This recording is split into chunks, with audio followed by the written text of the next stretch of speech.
የኢትዮጵያ ሰብአዊ መብቶች ኮሚሽን በሕግ የተሰጠውን ተልዕኮ ለመወጣት ከተለያዩ ተቋማትና ባለድርሻዎች ጋር ይሰራል። የኢሰመኮ የኮሚሽነሮች ጉባኤ ሰኔ 2015 ዓ.ም ያጸደቀው የአጋርነት መምሪያ ኮሚሽኑ የፓሪስ መርሆችን መሰረት በማድረግ ከተለያዩ አጋር ባለድርሻ አካላት ጋር የሚኖረውን ግንኙነት፣ የአሰራር ሂደቶችን፣ የአጋርነት አይነቶችና ስልቶችን በዝርዝር ያስቀምጣል። ኢሰመኮ በቅርበት በአጋርነት ከሚሰራባቸው ዘርፎች መካከል የሲቪል ማህበራት ዋነኞቹ ናቸው።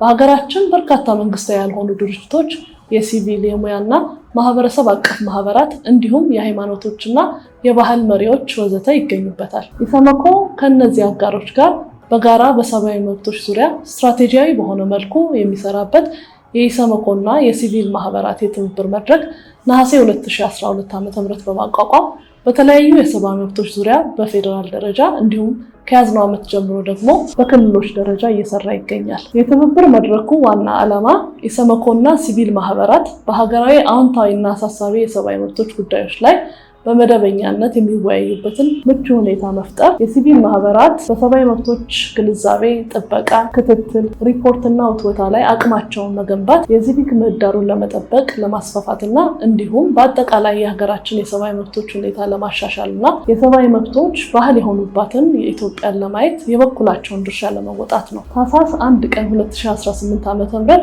ዓለም አቀፍ የሰብአዊ መብቶች ቀንን ስናከብር እንደ ኢሰመኮ እና የሲቪል ማህበራት የትብብር መድረክ የሀገራችንን የሰብአዊ መብቶች ሁኔታ ለማሻሻል በተቋማቶቻችን በየዕለቱ በተናጠል የምንሰራቸውን ስራዎች ትርጉም ባለው መልኩ ተጽዕኖ እንዲፈጥሩ ለማድረግ በአጋርነት መስራታችንን ከፍተኛ አስተዋጽኦ እንዳለው አጽንኦት መስጠት እወዳለሁ። የዘንድሮ ዓለም አቀፍ የሰብአዊ መብቶች መሪ ቃል ሰብአዊ መብቶች የዕለት ተዕለት ፍላጎቶቻችን ናቸው፣ Human rights are everyday essentials መሆናቸውን ያመለክታል። በኢትዮጵያችን ነባራዊ ሁኔታ ይህ መሪ ቃል የቅንጦት ጽንሰ ሀሳብ ሳይሆን ከፍተኛ አንድምታ ያለው ነው። ያለ ሰብአዊ መብት መከበር መደበኛ የምንለው የዕለት ተዕለት ህይወት፣ ወደ ስራ ገበያ መሄድ፣ ልጆችን ወደ ትምህርት ቤት መላክ፣ አልፎ ተርፎም በሰላም አድሮ መነሳት ሊታሰብ አይችልም። የዕለት ተዕለት ኑሯችንን ለመኖር ደግሞ ሰላም ያስፈልገናል። ሰላም የሰፈነባት ሀገር ለመገንባት በምናደርገው ጥረት የሰብአዊ መብቶች መሰረት በማድረግ ልዩ ትኩረትና ቅንጅት የሚያስፈልጉ ጉዳዮችን በመለየትና በጋራ በመስራት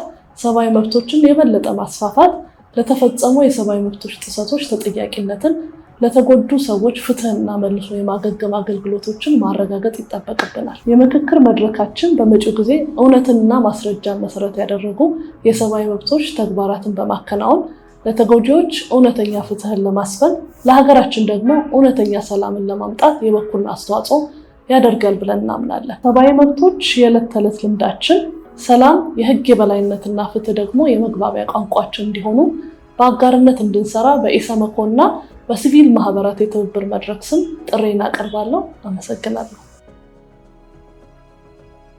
ሰብአዊ መብቶች የዕለት ተዕለት ፍላጎቶቻችን ናቸው በሚል መሪ ሀሳብ የሚከበረው ዓለም አቀፍ የሰብአዊ መብቶች ቀን መብቶች ከህጋዊ ማዕቀፍ የላቁ መሆናቸው እንድናስታውስ ያደርገናል። የሰብአዊ መብቶች የሰዎችን ደህንነት፣ ክብር፣ ነፃነት እና ፍትህ የማግኘት መብት የሚገልጹ የዕለት ተዕለት ህልውናችን ወሳኝ ጉዳዮች ናቸው። የሽግግር ፍትህ ተጠያቂነት እንዲሰፍን፣ እውነት እንዲረጋገጥ፣ ተጎጂዎች ካሳ እንዲያገኙ ብሎም የመብቶች ጥሰቶች ዳግም እንደማይከሰቱ ዋስትና የሚሰጥ በመሆኑ ውጤታማ ትግበራው በርካታ ሰዎች ለዓመታት ያጡትን ደህንነት፣ ክብር፣ እውነትና ተስፋን ይመልሳል ብለን እናምናለን። የሽግግር ፍትህ ዓላማ ያለፈውን ስህተት መለስ ብሎ ማየት ብቻም አይደል፣ ይልቁንም እንደ ማህበረሰብ ለመገንባት የምንፈልገውን ሰዎች በፍርሃት የማይኖሩበት፣ የታፈኑ እውነቶች የሚጋለጡበት እንዲሁም ተጠያቂነት በማስፈን በዜጎች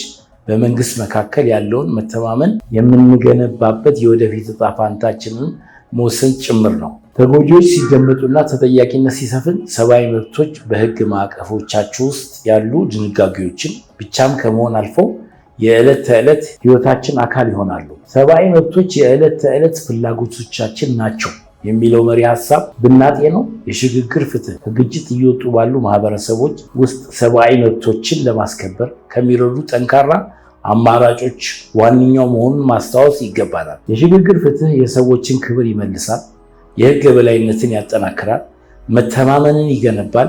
ከሁሉም በላይ ደግሞ ቀጣዩ ትውልድ በፍትህ ላይ የተገነባ ሀገርን እንዲወርስ ለማድረግ ይረዳል። የሽግግር ፍትህ በኢትዮጵያ ስኬታማ እንዲሆን ሂደቱ በውይይት መድረኮች፣ በፖሊሲዎች ወይም መደበኛ ተቋማት ውስጥ ተገድቦ መቅረት የለበትም። ይልቁንም ለእያንዳንዱ ማህበረሰብ ክፍል መድረስና ሁሉም ባለድርሻዎች ባለቤት እንዲሆኑ ማድረግ ይኖርብናል። ሂደቱ በተጎጂዎችና ለሰብአዊ መብቶች ጥሰቶች ተጋላጭ በሆኑ ሴቶች፣ ህፃናት፣ አካል ጉዳተኞች፣ አረጋውያን እና የሌሎች ማህበረሰቦቻችን ፍላጎቶች እና ቅድሚያ በሚሰጣቸው ጉዳዮች ላይ ተመስርቶ ሊቀረጽ ይገባል። ያለንበት ወቅት ዘላቂ ሰላምን ለማረጋገጥ የምንተጋበት እንደመሆኑ የሽግግር ፍትህ ሂደቱ የዜጎች ተሳትፎን፣ ትርጉም ያለው ትብብርን ብሎም ተጎጂዎችን ማዕከል ያደረገ እንዲሆን ለማድረግ የላቀ ጥረት ይጠይቃል። በመሆኑም ዓለም አቀፍ ሰብአዊ መብቶች ቀን ስናስብ ሁሉም ባለድርሻ አካላት ይህን እውን ለማድረግ እንዲሰሩና ሰብአዊ መብቶችን በእርግጥም እያንዳንዱ ሰው በዕለት ተዕለት ህይወቱ የሚያጣጥማቸው መሰረታዊ ፍላጎቶች እንዲሆኑ ለማድረግ በጋራ እንዲሰሩ ጥሪ እናቀርባለን።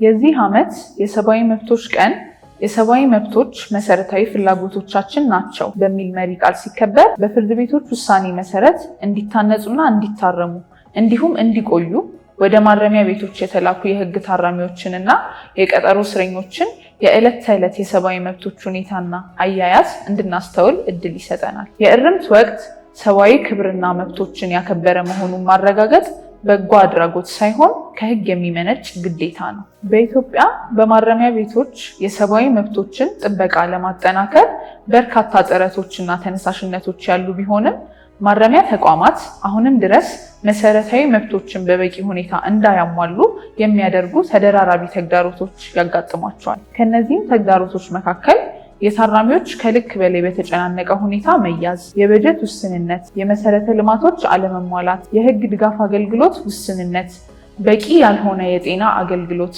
እንደ ምግብ፣ ውሃና መኝታ ያሉ መሰረታዊ ፍላጎቶች አለመሟላት፣ በማረሚያ ቤቶች ውስጥ ከወላጆቻቸው ጋር እንደሚገኙ ህፃናት፣ ወጣት ጥፋተኞች፣ አረጋውያን፣ የአእምሮ ህሙማን እና አካል ጉዳተኞች ያሉ ተጋላጭ ቡድኖች ልዩ አያያዝ አለመኖር፣ የቴክኖሎጂ እና የታዳሽ ኃይሎች አጠቃቀም ውስንነት በዋነኝነት ይጠቀሳሉ። የታራሚዎችን የሰብአዊ መብቶች መከበር ማረጋገጥ ህግን የማክበር ጉዳይ ብቻ አይደለም። ታራሚዎችን በተገቢ ሁኔታ በማረምና በማነጽ ወደ ማህበረሰቡ እንዲቀላቀሉ ማድረግ የማህበረሰቡን ደህንነትና መረጋጋት በማረጋገጥ ረገድ ወሳኝ ሚና ይጫወታል። ፍትሃዊ የሆነ የማረም ማነጽ ሂደትን ማጠናከር፣ የበጀት ማሻሻያዎችን ተግባራዊ ማድረግ፣ አስፈላጊ የህግ ማሻሻያዎችን በማድረግ አማራጭ ቅጣትን ተግባራዊ ማድረግና የመልሶ መቀላቀል ስራ መተግበር፣ የህግ ድጋፍ አገልግሎትና የፍትህ ተደራሽነትን ማስፈን፣ ትምህርትና ስልጠናን ማጠናከርና ሌሎችንም መፍትሄዎች በተግባር ማዋል ያስፈልጋል። በዚህ የሰብአዊ መብቶች መታሰቢያ ቀን መንግስታዊና መንግስታዊ ያልሆኑ ተቋማት፣ የሲቪል ማህበራት፣ የልማት አጋሮች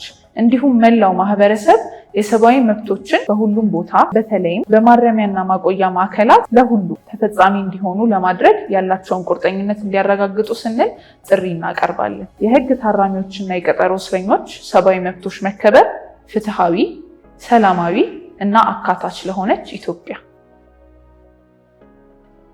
ዓለም አቀፍ የሰብአዊ መብቶችን ቀንን በምናከብርበት በዚህ ወቅት አንድ መሰረታዊ እውነታ ይታወሰናል።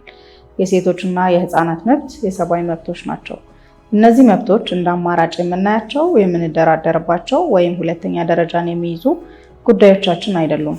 ይልቁንም ለማንኛውም ማህበረሰብ ክብር፣ እኩልነትና ደህንነት ምሰሶዎች ናቸው። ይህ ቀን ሁላችንም እነዚህ መብቶች ለመጠበቅ ያለንን ቁርጠኝነት እንድናድስ ጥሩ አጋጣሚ ይፈጥርልናል። የጾታ እኩልነትን ለማስፈን፣ ህፃናትን ለመጠበቅ እና ለሚፈጸሙ ጥሰቶች ተጠያቂነትን ለማረጋገጥ ያለንን የማያወላወል ቁርጠኝነት በድጋሜ ለማረጋገጥ ያግዘናል። የሰብአዊ መብቶች ጥሰቶችን ለመከላከል የሚያግዙ ስርዓቶችን ለማጠናከር፣ የህግ ማሻሻያዎችን ለማበረታታት፣ የሴቶችና የህፃናትን ድምፅ ለማጉላት ከመንግስታዊ ተቋማት፣ ከሲቪል ማህበራትና ከማህበረሰቡ ጋር በቅርበት መስራታችንን እንቀጥላለን። ሰብአዊ መብቶችን የማክበርና የማስከበር ኃላፊነት በተወሰኑ ተቋማት ላይ ብቻ የሚወድቅ ሳይሆን እያንዳንዳችንም የዕለት ተዕለት ኃላፊነት መሆኑን ልብ ማለት ያስፈልጋል። ወላጆች፣ መምህራን፣ መሪዎችና የህብረተሰብ ክፍሎች ሁሉ ሴቶችና ህፃናትን ከጥቃት ነፃ ሆነው ከፍርሃት ተላቀውና ሙሉ አቅማቸውን ለማውጣትና ለመጠቀም የሚችሉባትን ኢትዮጵያን በመገንባት ረገድ የላቀ ሚና አላቸው። በዚህ ዓለም አቀፍ የሰብአዊ መብቶች ቀን የሴቶችና የህፃናት መብቶች ለፍትሃዊ፣ ሰላማዊና እኩልነት ለሰፈነባት ኢትዮጵያ መሰረት መሆናቸውን በግልጽና በድፍረት ለመናገር በአንድነት እንቁም። ሰብአዊ መብቶች ተፈጥሯዊ ጸጋችን እንደመሆናቸው መጠን ከዕለት ተዕለት ጉዳዮቻችን ጋር በቀጥታ የሚገናኙ መሆናቸው እንግዳ ነገር አይደለም። የዘንድሮውን የሰብአዊ መብቶች ቀን መሪ ሀሳብ ሰብአዊ መብቶችን ከእያንዳንዱ የዕለት ተዕለት ጉዳዮቻችን ጋር ለማገናኘት የተፈለገውም ከዚሁ ጋር በተገናኘ ምክንያት ነው። ሁሉም ሰው ክብሩ ተጠብቆ ከሌሎች ጋር በእኩልነት እና በነፃነት እንዲኖር በጤና፣ በትምህርት፣ በስራ በሌላም በማንኛውም ህዝባዊ ጉዳይ እኩል ተሳትፎ ማድረጉን ማረጋገጥ ተገቢ ነው። አካል ጉዳተኞች እና አረጋውያን ግን ይህ አይነቱ እኩል እድል ለዘመናት ተነፍጓቸው ቆይቷል። አሁንም ቢሆን የዕለት ተዕለት ፍላጎቶቻቸውን ለማሟላት መዋቅራዊና የአመለካከት ተግዳሮቶችን ብሎም ከባቢያዊ እና የመረጃ ተግባቦት መሰናክሎችን በየዕለቱ ይጋፈጣሉ። ይህ ደግሞ ከሰብአዊ መብቶች ቁልፍ መርሆች ከሆነው ከእኩልነትና ከመድሎ የመጠበቅ መርህ ጋር የሚቃረን ነው። ትምህርት ቤቶችን፣ የጤና ተቋማትንና የፍትህ አገልግሎትን እንዲሁም የስራ ቦታዎችን፣ የትራንስፖርት አማራጮችን ብሎም የመዝናኛ ቦታዎችን ምቹ እና ተደራሽ በማድረግ አካል ጉዳተኞችም ሆኑ አረጋውያን መሰረታዊ ፍላጎቶቻቸውን በእኩልነት እንዲያገኙ ማስቻል የሁሉንም ባለድርሻ ብርቱ ጥረት የሚፈልግ ነው።